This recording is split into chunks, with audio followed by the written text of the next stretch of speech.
Hi guys, this is Vance at welcome again dito sa aking YouTube channel. So kung bago pa lang po kayo dito sa aking channel, huwag pong kalimutang mag-subscribe at syempre po hit the notification bell para updated po kayo sa lahat ng mga uploads ko dito sa aking channel. Okay, hanapin na po natin yung Palawan Pay sa ating cellphone at i-click po ito. Okay, ito po yung lalabas, 1,000 po yung laman ng aking Palawan Pay.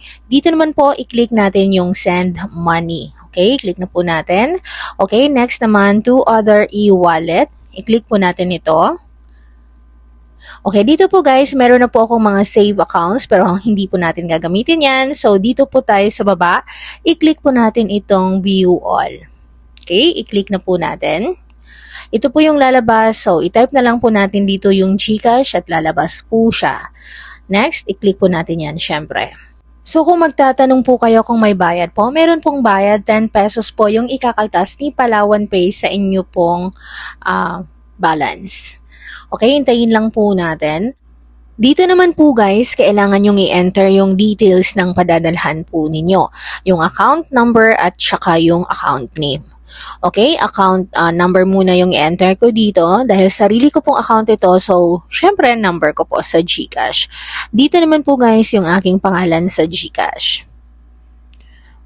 Okay? Next po is yung amount. So, dahil sinabi ko kanina na may 10 pesos na bayad, so 990 na lang po yung ilalagay ko po dito. Tapos, i-enter ko naman yung aking email. Next po dito guys sa email is itong purpose. So, i-click po natin yung purpose. Tatlo po yung pwede dyan. Fund transfer, payment, or donation. Siyempre, fund transfer po. Okay? I-check po muna ng mabuti kung tama po yung na-enter po ninyo dyan bago po i-click itong next. Okay? I-click na po natin.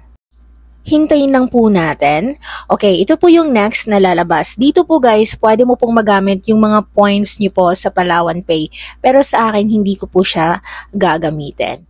Okay, scroll up lang po natin para makita po natin yung confirm at i-click po natin ito.